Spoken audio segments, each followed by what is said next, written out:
This is a content note. Today's episode will be talking about sexual violence and other violence against cis women and LGBTQIA people. Please take care when you listen.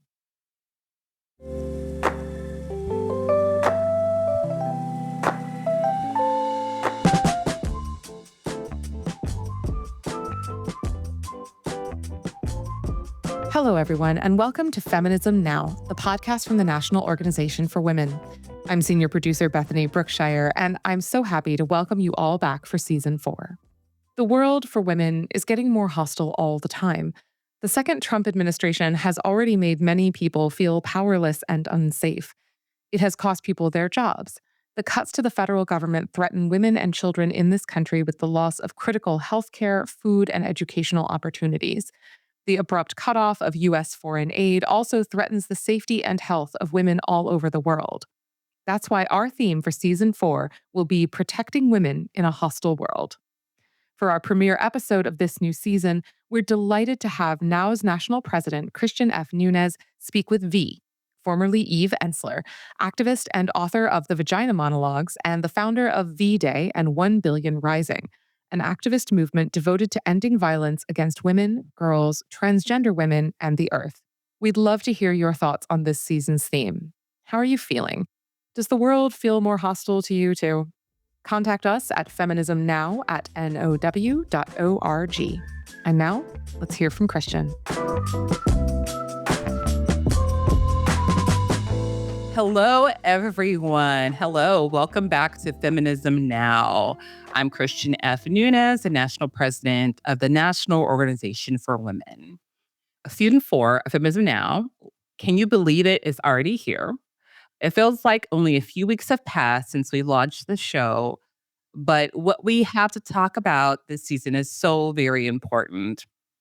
Of course, a lot of it, what we've been experiencing since 2025, has been very difficult for a lot of us, from attacks on Title IX to a trashing of anything with the words diversity, equity, inclusion, and accessibility.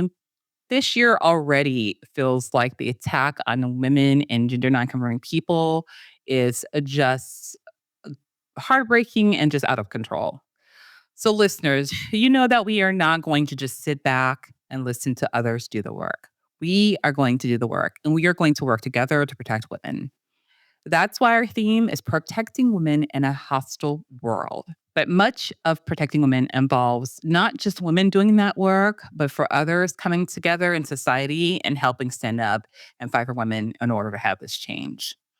So I am so excited that we're starting off our first episode with the formerly Eve Ensler.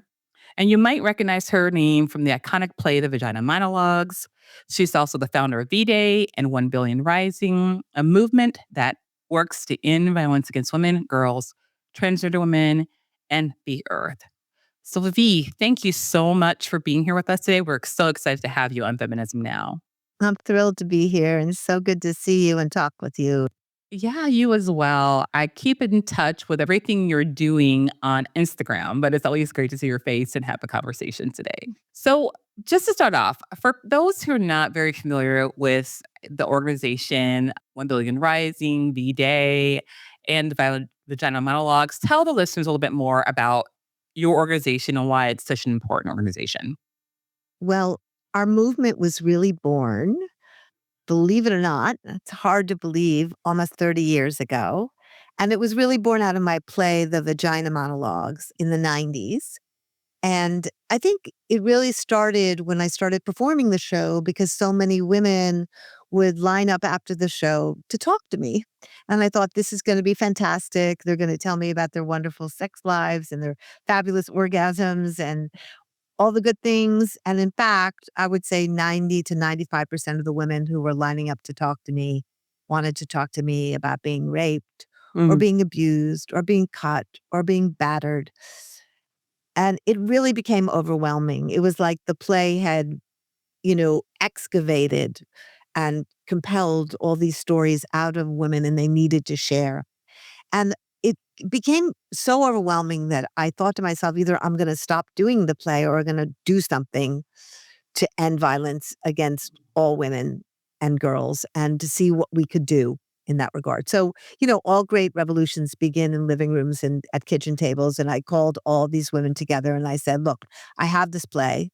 How can we use it to end violence against women and girls? And what could we do? And in 1990, I don't, the dates are, but it's like 94, 95. We put on our first event. We did the Vagina Monologues at a huge theater, and we invited every great actress from Whoopi Goldberg to Susan Sarandon to Glenn Close and Rosie Perez to come and perform to raise money for local groups in New York who were working to end violence against women and girls. And it was amazing. It was like 2,500 people. It was packed. It just felt like the roof blew off. And we were really onto something. And that was the beginning of the movement. And from that point, it's really grown into a vast movement of survivors, artists, activists. It's a movement of everyday grassroots leaders demanding change for their communities. And, I think it's amazing to think we've been doing this 30 years. And I know you have the same feeling, like we make these amazing strides. We feel like we really push forward. We feel we really change so much. And then the realization that we have never dismantled patriarchy. Right. So the pushback comes, and it comes harder, and it comes with more intensity. And in some ways, our rights are more in jeopardy than they were 30 years ago when we began the Vagina Monologues. That's not to say a lot hasn't happened and a lot of, victories and movements forward, but because patriarchy is still the paradigm we are living under, at moments it comes back and it reasserts itself, and our rights begin to get disappeared again.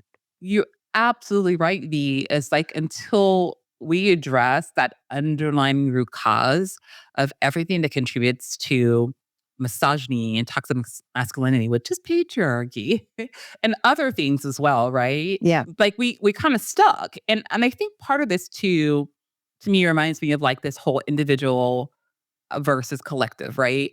Like how in the cultures, particularly I would say Western culture, we are so focused on individualism and people are not focused on how we heal the whole community so much. It's like they're just kind of thinking about if they are affected by something or not versus like, well, my neighbor's affected, so that affects me. So I'm curious for you, like, how do you see this individualistic versus collective perception as part of what is contributing to violence against women and the continued role of patriarchy in our society?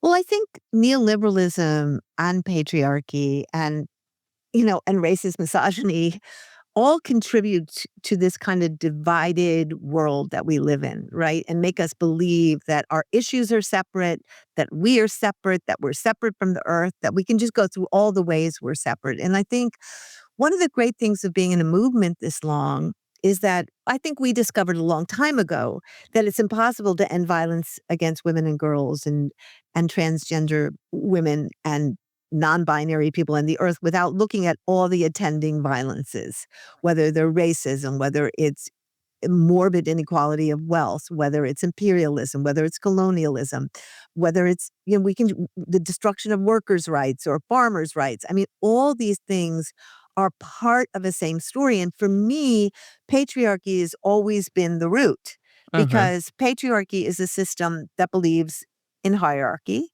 that believes some people are more important than others and should have control, that believes in dominance, that believes in occupation, that its infinite reality or its infinite manifestation of itself is fascism, which we have moved into now in America.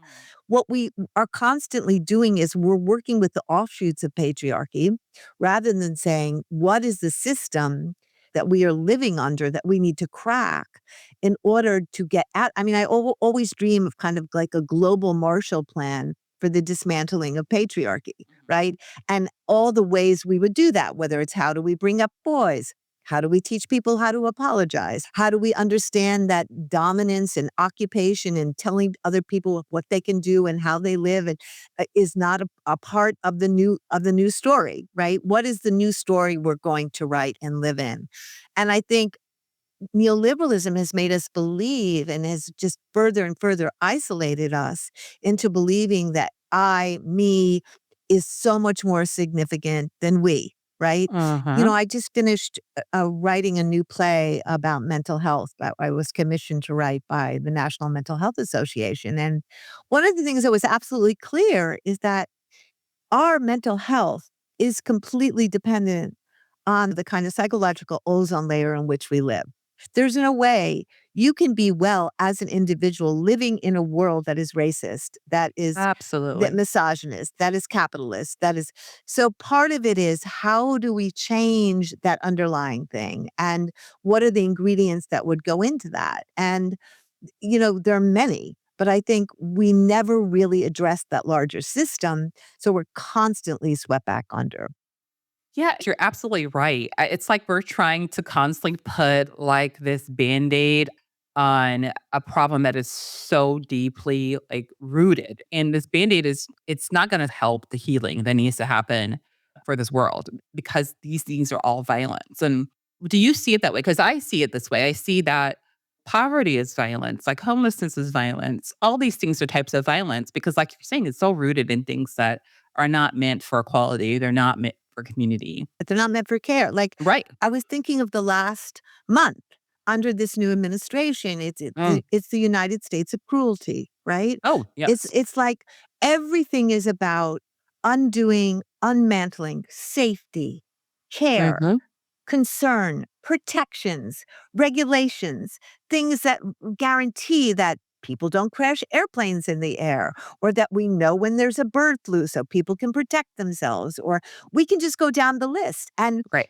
that is the opposite of, for my mind, what a feminist or what a new story would look like. A new story would look like how do we protect, care for the majority of people? How do we feed them? How do we make sure they have wonderful places to live? How do we make sure they have health care? How do we make sure they're educated? How do we make sure that people are not living in dread, that people aren't living in fear, that people every single moment don't feel like the ground's going to be taken out from under them?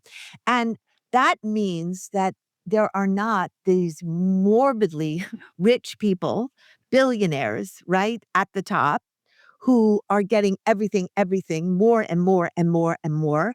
And then the rest of us underneath them who are having more and more and more taken away from us, right? And I think it's really making a choice. What world, what system, what country do we want to be living in, right? And I think we're getting a very clear picture of the one we don't want to be living in. You even seen on like online social media people saying, "Well, I voted for him and he wasn't supposed to do this to me. And I wasn't supposed to be affected, but you're taking away this. I don't have a job." And it's like, even though we're clearly seeing the problem, there's still this cognitive dissonance that's existing with people where they just won't say, we need to stop this. We need to all come together. We need to all work to protect everyone. Why do you think? I mean, I know we're talking about patriarchy, but like, what do you think is going on with this cognitive dissonance that's really occurring, especially in the United States right now? Well, look, I don't think we can underestimate the history, the story of white supremacy that Absolutely. has absolutely been the underpinning, if not more than the underpinning of the story of this country. This Hmm. country is a very racist place. And I think the fact that people were willing to go along and vote for a president who Hmm. was openly racist, openly against migrants and immigrants, of which every single one of us, except for the indigenous, are immigrants, right? I mean, we're talking about a president who's a rapist, who's a felon, right? Yes. Who was elected to office knowing that there are 40 women with cases against them and one who has a civil conviction, right? So we elected a rapist as a president. And Hmm. anytime, in my opinion, you agree to sacrifice this for a certain game, Yes. you sacrifice everything because it's either we're all in this together or we're all alone. I was just having this conversation, and I want to hear more about what you think about this, about the fact that having this president who is a convicted predator, right? As the president leading your country, like this place of hypervigilance that puts people who have survived abuse. Can you tell us about that a little bit more? Yes. I mean, I don't think we can underestimate the power of a known self-pronounced, right? Self-pronounced predator as Uh-huh. the leader of the most powerful country in the world. We cannot underestimate what that is doing to the psyche of both men who have now been given permission and license to go for it. I mean, you saw that call a few months ago where 70,000 men were on Telegram, Yes. all exchanging methods of Yes. drugging and sexually assaulting women. And then you see cases like Giselle Pellicot in France, where the husband invites 50 men to come and rape her over Uh-huh. a period of time and films it. And you see the impact and the fallout of this everywhere, right? I really felt this in my early days when I first went to the Congo many, many years ago, and I saw and I experienced and I heard the stories of women who were being raped and gang raped, and the atrocities that I heard that were going on to their bodies were so beyond anything I had ever heard. And I remember saying, if we don't stop this here, if we don't Mhm. call this out, if we don't say this is unacceptable, this will begin to spread everywhere. Well, it's kind of what I feel about having a predator as a president. You're basically saying, look at his whole cabinet. It's rapists, it's batterers, it's pedophiles, and they've all been passed and they've all been sanctioned by the Senate, by the government. Now they're here, right? Right. So once that happens, then you have a world of survivors and a world of vulnerable people out there who are now living like second-class citizens, knowing that their safety, their reality, their history, their stories no longer matter to the power structure or all and you can only imagine what will start beginning to happen to you living in this new reality, you know?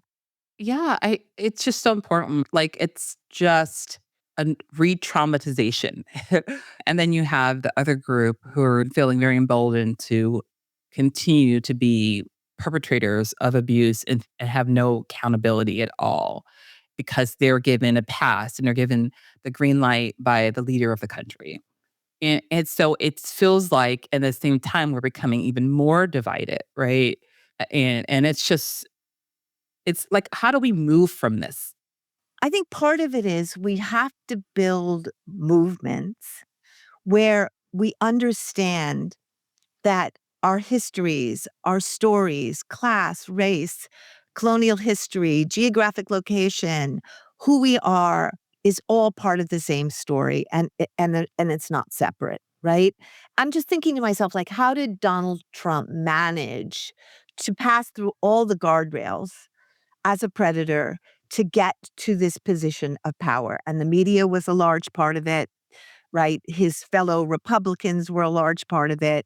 Like it I think it's shown us how so many men, because that's the majority of people who are in the Senate and Congress, how so many men really haven't changed, right? Really haven't understood what violence is, that it's the methodology that sustains patriarchy, that actually they like that violence is in that place because they want to keep their power. They don't want to give up their power.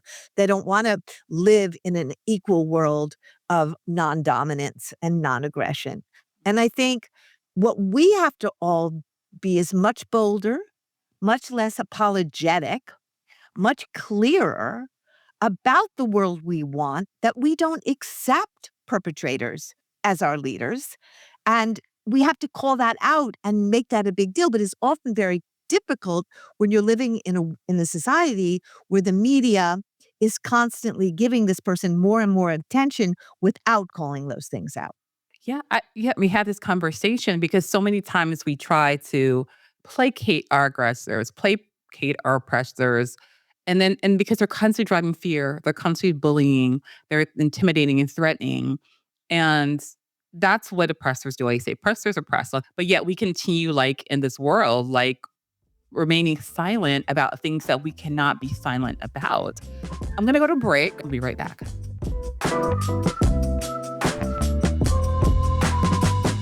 Friends, it's Black History Month, and Black history is not just something we study. It is something that we live. Whether we are Black ourselves or have Black people in our lives, it is history we are writing every single day, and it's something we must fight for. The origins of Black History Month are in the writings and life of the father of Black history, Carter G. Woodson. He knew that people needed to know their past to participate in our current world. He founded the Association for the Study of African American Life and History. Woodson and his association started celebrating a week of Black history in February. Black History Month was finally celebrated for the first time in 1970. And every year now honors Carter G. Woodson and Black History Month as part of its commitment to racial justice. The theme of Black History Month for 2025 is African Americans and Labor, marking the 100-year anniversary of the first Black union to gain national recognition. For your action now, take the time to learn about the origins of Black History Month, where it came from, and why we need to understand our history now more than ever. And now, back to our show. We're back, B, and you mentioned something really important. You said that you feel that a lot of this, people just, especially men, haven't really changed as much as we thought they would have changed, and they are benefiting from their abuse, the abusive and violent behavior that we're seeing kind of manifest right now. Can you tie this into why, at one point, we're seeing decreases in violence against women? Now we're seeing it starting to rise again. So, can you tie this in for our listeners about the two things you just said about why we're seeing men benefit and enjoy this power, and why we're also seeing this increase in violence against women and how it's becoming more of an epidemic? I think the thing we can't forget is that we were really making huge strides. I think for me, I think naively so, perhaps I believe more people were changing, more men were changing, more people in general were open to the notion of equality, were open to the notion that women should be living safe and free lives, that trans people should be not living under fear and siege every day, that gay people should be free, that Mhm. Black people should be free, that brown people should be free. And I think there were a lot of people who were just raging, frankly, that their power was being taken away, that they were being forced to comply to what they call woke rules, which were really just rules that were bringing about safety and care and equality, right? Mhm. And that they were just waiting and biding their time till they could rage and get back and have vengeance, right?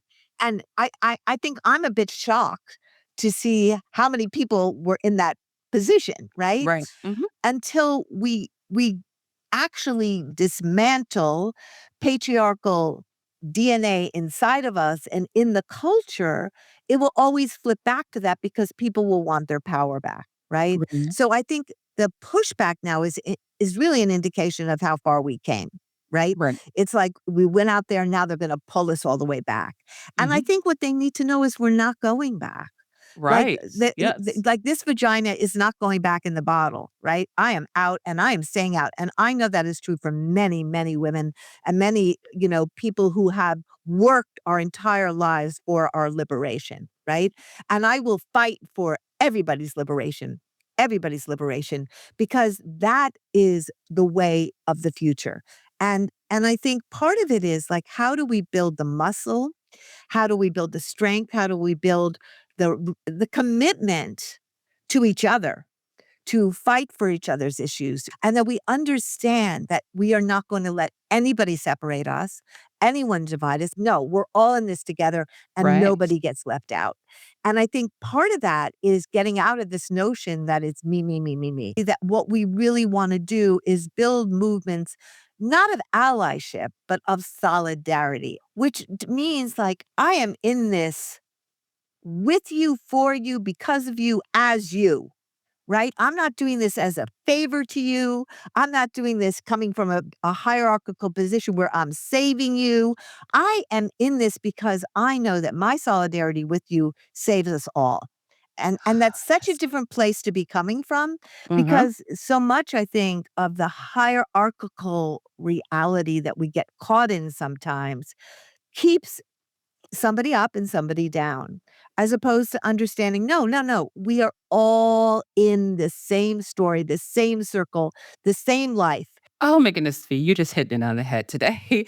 Because what you mentioned is the importance of intersectionality, the importance of solidarity, the importance of empathy, the importance of putting yourself in other person's shoes and understanding that we are all interconnected. Mm. And it reminds me of my favorite quote. I always quote this all the time. And Audre Lorde, I am not free if my sister's not free, even if her shackles are very different from my own.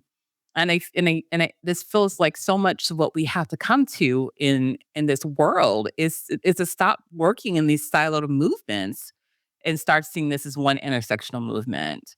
So tell us a little bit now about how V-Day has been successful in doing this. I'm so proud of our movement. We may not have dismantled patriarchy yet or ended violence, but we certainly have made a mark. We've Yes. shifted the dialogue. You can say vagina everywhere. You couldn't say it when we began. We disrupted the normal. We brought violence against women to the center of the discussion. We've opened safe houses and City of Joy. We've busted taboos. We've supported all kinds of women in having their voices and moving into their bodies.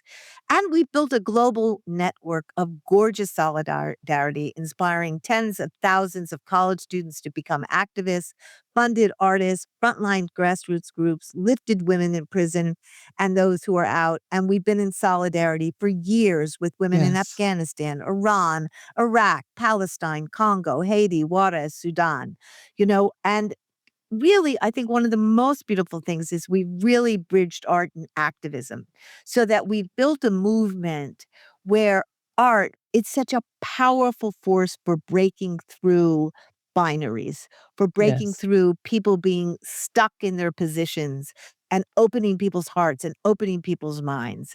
We've had amazing victories, and I love our movement so much.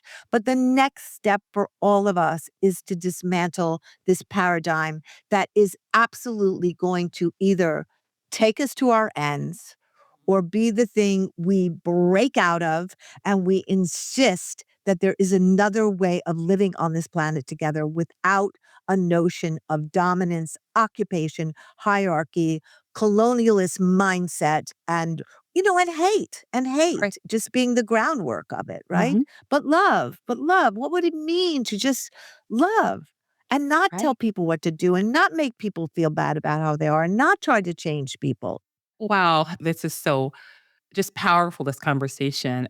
Before we go, could you give the listeners some active things that they can do to become more in solidarity with this movement about protecting women? Be actively and agitatedly involved in this. Yeah, I mean, solidarity is such a beautiful thing. And part of it is educating yourself.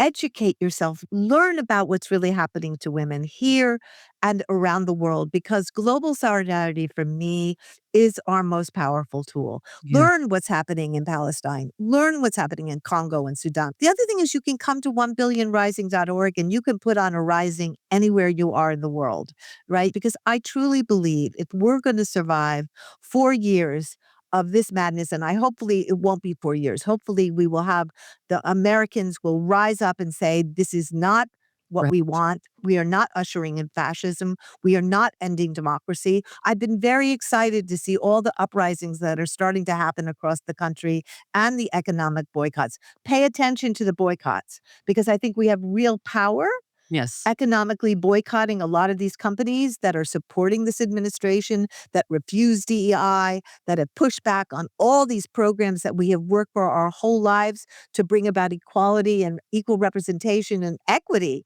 right? And I think listen to your heart, follow where you're outraged. Listen to where you're angry. Listen Right. to what's really disturbing you and then join a group. You don't have to start a group.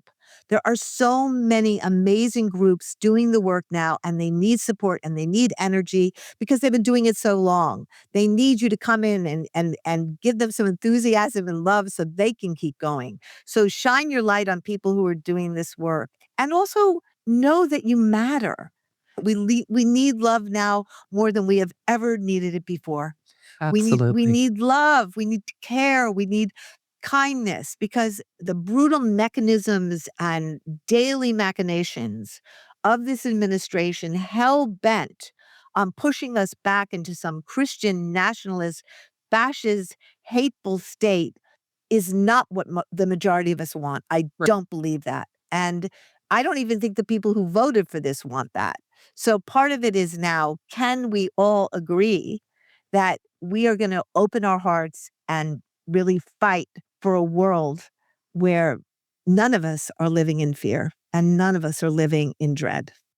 Oh, thank you so much, V. Thank you for first your amazing heart, your art, your fantastic work you're doing, and your wonderful vision of just protecting women and girls and non-conforming people around the world and just integrating that with peace, safety, and love. Thank you so much.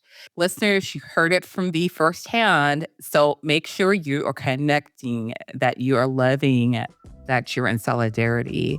And we will see you in 2 weeks. Thank you so much for joining us on the podcast for season 4 and helping us protect women in a hostile world. We'd love it if one of your actions was to share this show.